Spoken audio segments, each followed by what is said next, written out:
Hello there. So how to use Apollo Pharmacy coupon code. First things first, open up your browser. Look for Apollo Med.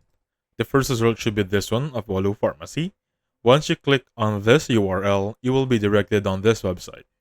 Now you're on the right track here. Now choose the health condition you're filling.